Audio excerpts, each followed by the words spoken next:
Easy dares you to join the party with Smart Artie and Cuthbert Lily, he's dead silly. Zap to score Thursdays 5 to 4 on CITV.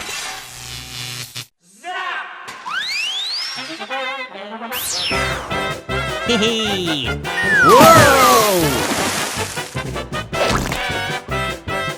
Whoa! Yippee! Hooray! Yeah! Aha! Ta-da!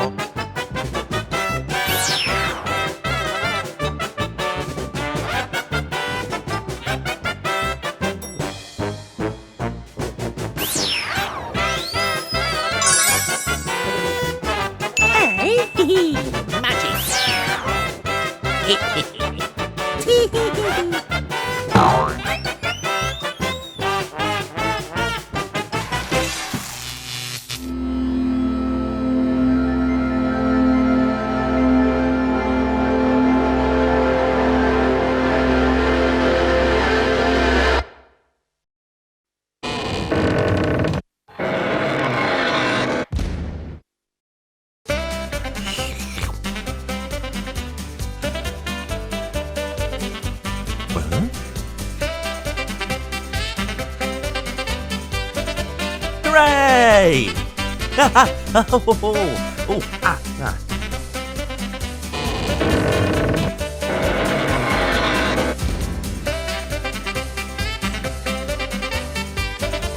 Ta-da! Oh, I know.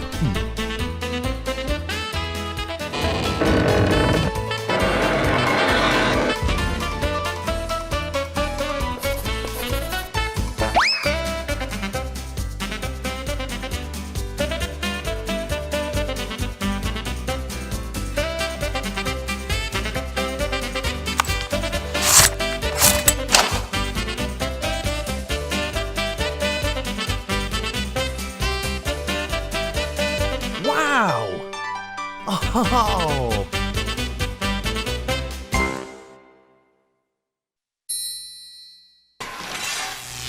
Okay, time for me to speak now. Well, this year marks 30 years since the launch of what was my favourite kids' TV show, Zzzap, the television comic. And in this video, I'm going to take a look back at the show, its history, some interesting facts, and plenty of clips too. Enjoy. A little bit of history first. Zzzap was a creation by the Media Merchants, a production company run by Neil Buchanan and Tim Edmonds, whose first big hit was Art Attack.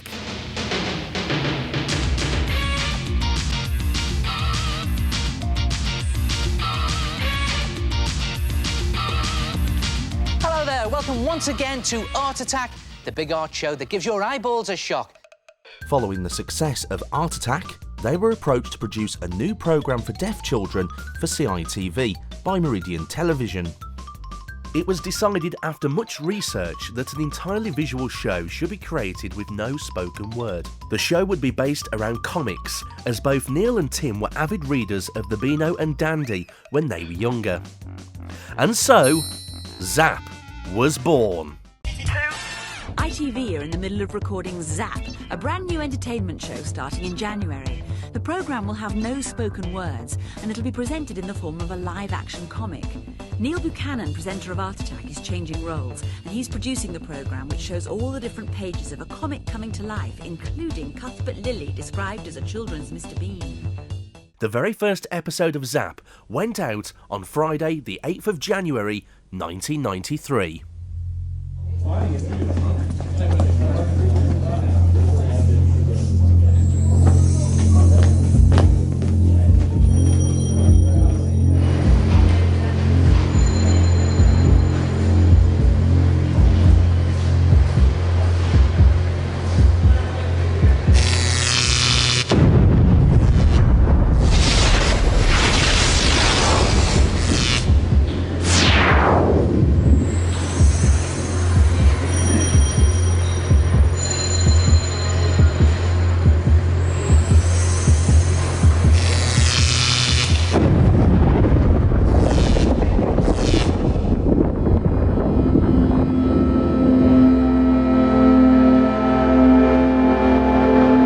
In the beginning, the show got quite a fair bit of promotion as well.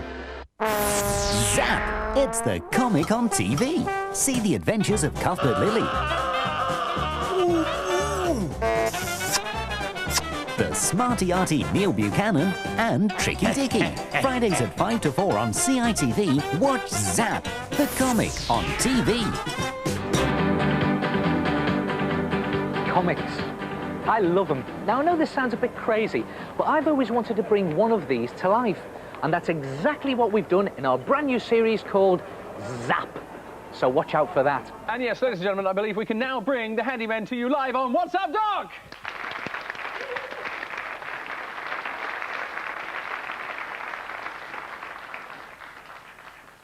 I'm watching it. I'm watching the elastic band. Oh, wow! That is amazing! Oh, That's fantastic, eh? Will you show me how it's done? Pat, are you a member of the Magic Circle by any chance? No, I'm not. Well, they can't tell you then, can they? Oh. Called Tricky Dicky off just earlier on to try and find us a stag. Oh, here he is. He's back. No, Tricky. No, we don't want a live snake. You don't have a snake phobia. No, it's nothing. Can I hold him? Yeah, please, boys, off you go. You go and play with... Here's one I made earlier. Here's Super Mario Part 2. Hope they don't fall out of this tree. Over the next 8 years, the crazy world of Zap and its colourful characters were unleashed. Each episode featured a series of short live action sketches featuring the characters of Zap, dressed in bright, garish outfits, with cartoon captions on screen, comical sound effects and no spoken word. Instead, characters spoke in a kind of mumbling gibberish.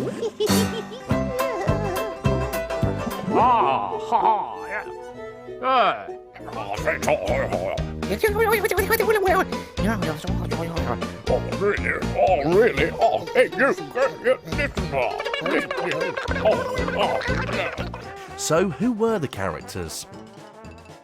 Cuthbert Lily was a clownish, down-on-his-luck, Mr. Bean-type man-child who, despite his good nature and best attempts, always got things wrong and was just a sodding nuisance to everyone he crossed paths with. Cuthbert was played by Richard Waits, who had previously appeared on number 73, alongside Neil Buchanan as Hamilton Dent. Cuthbert Lily was only one of 2 characters to feature throughout the whole run of the show. Smart Artie was an artist, dressed in a beret and smock, but he wasn't just any old artist, he was a magic artist. In the first series, he would create a big picture out of various objects. Sounds familiar. Realising this was a bit naff, from Series 2, Smart Artie lived in an all-white world and would draw things which came to life, with varying degrees of success. It surprises me that so many people did not realise that Smart Artie was played by Neil Buchanan, the co-creator of the show and, let's face it, the best man for the job.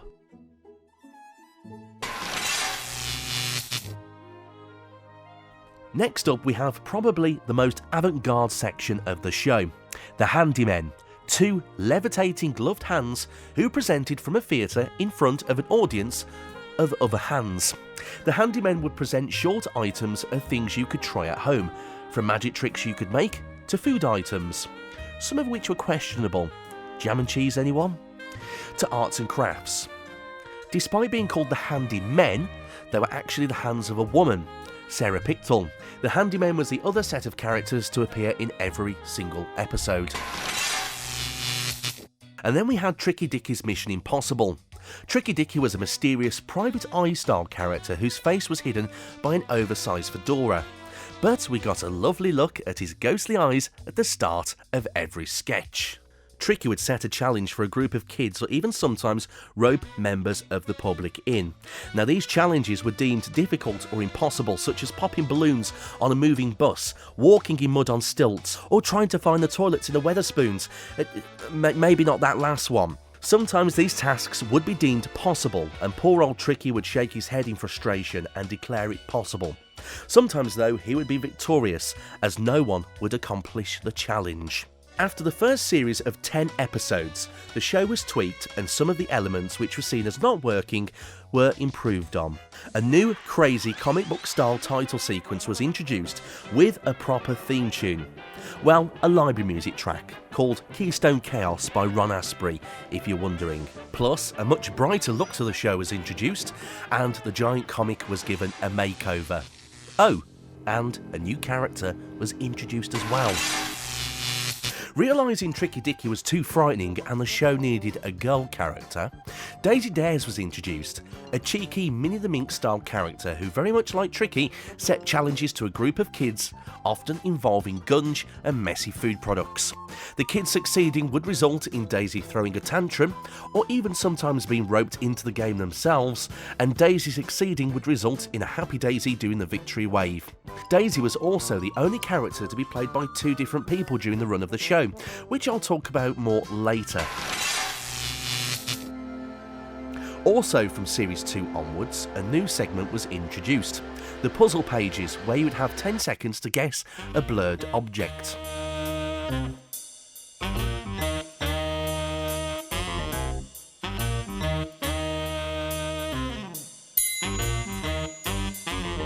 The series remained unchanged for a while at this point, becoming one of CITV's most popular shows. It even got a nomination for a CITV award in 1996, but lost to Gladiators Train to Win.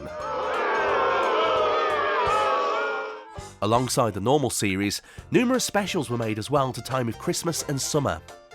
And this is how it remained until 1999, when the show got a fresh look.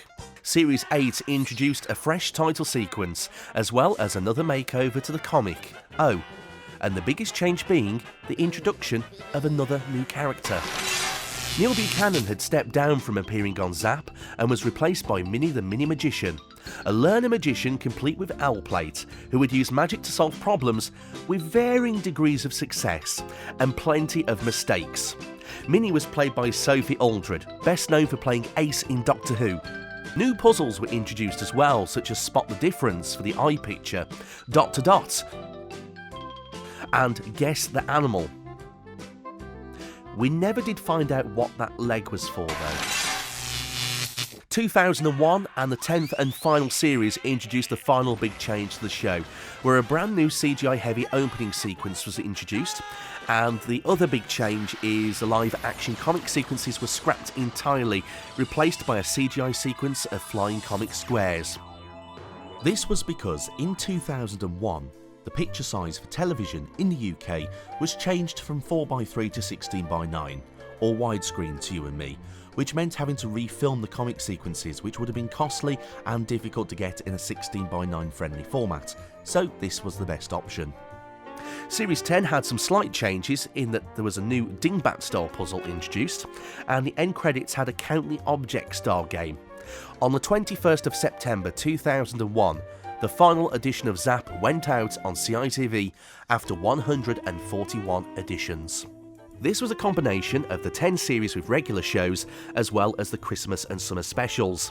A few specials for autumn were produced, which were just shorter 10-minute editions of the normal show, and also Cuthbert's Diary, a one-off series of shows as part of the CITV Comedy Week in 1997. Alas, there's no footage online of Cuthbert's Diary at the time of publishing this. And that's the first half of this video complete. Next up, here's a little look at the behind the scenes of Zzzap.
Welcome back.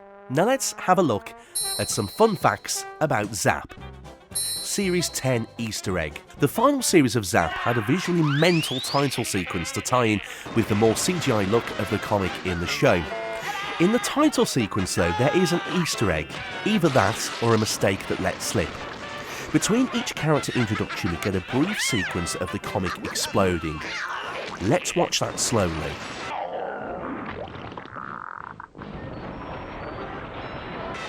Nothing out of the ordinary.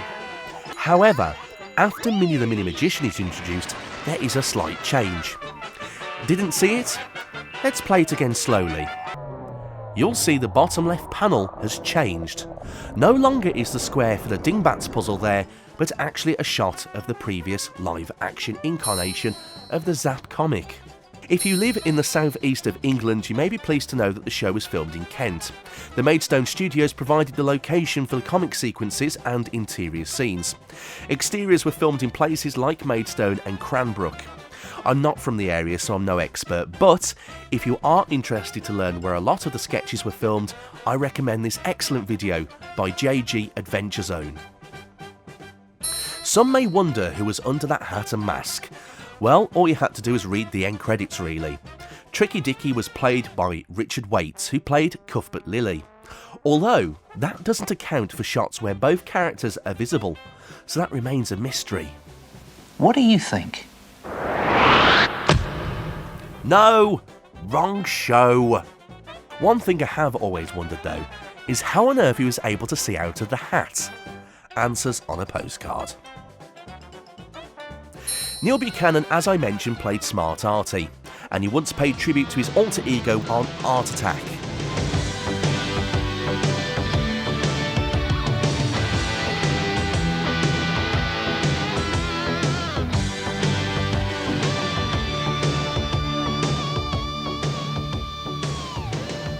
Haven't I seen him somewhere before?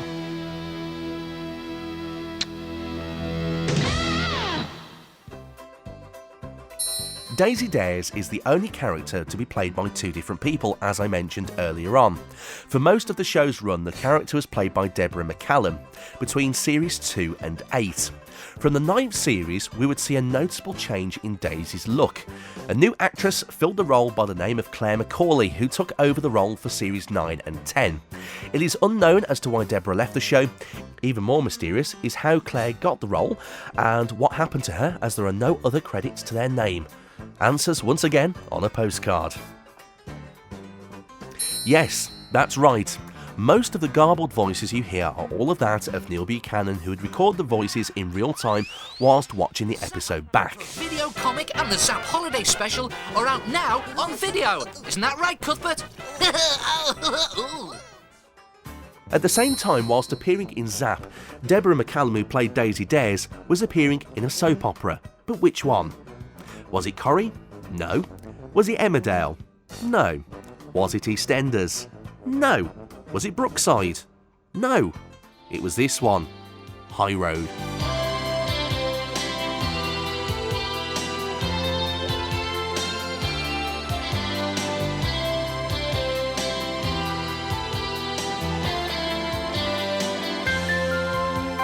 Cheers.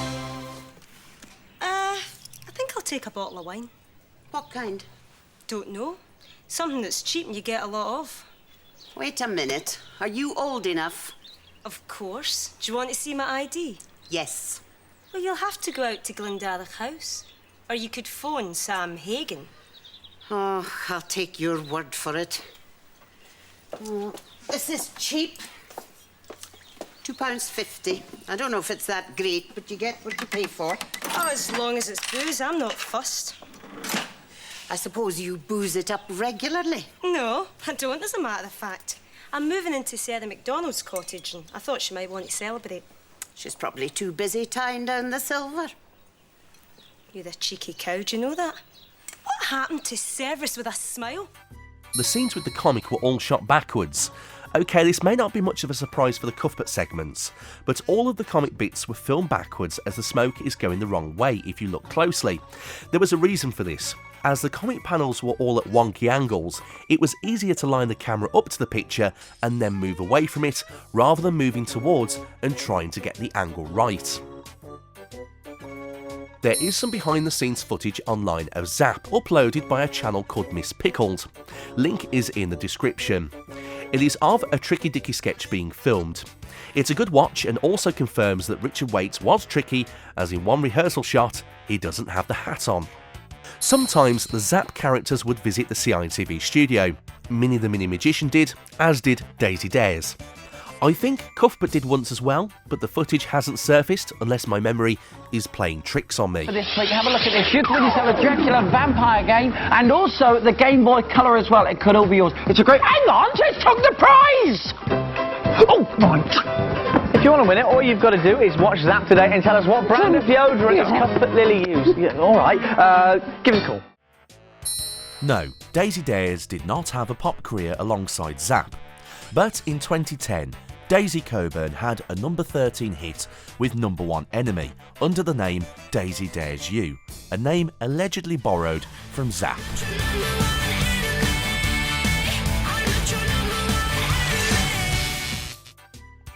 So there we go, some facts about Zzzap that you may not know, and we're almost at the end of this video.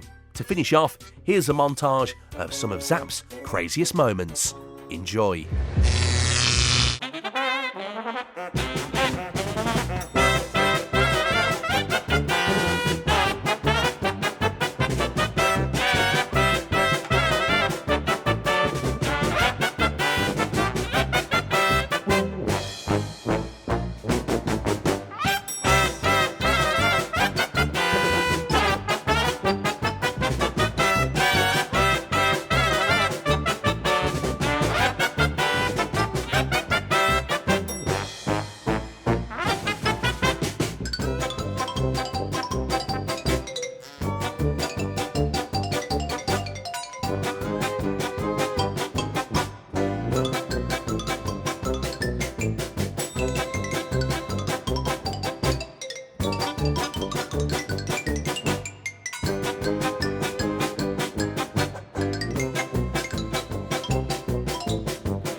So there we go, a nostalgic look back at Zzzap, the television comic. It was brilliant, it was my favourite, it was different, and it will be remembered for many years to come. If you want to watch some, there's a fair few episodes on YouTube, or you may find a second-hand copy of one of the 5 VHS releases on eBay, and also if you still own a VCR to play it on. I hope you've enjoyed this look back, and thank you for watching.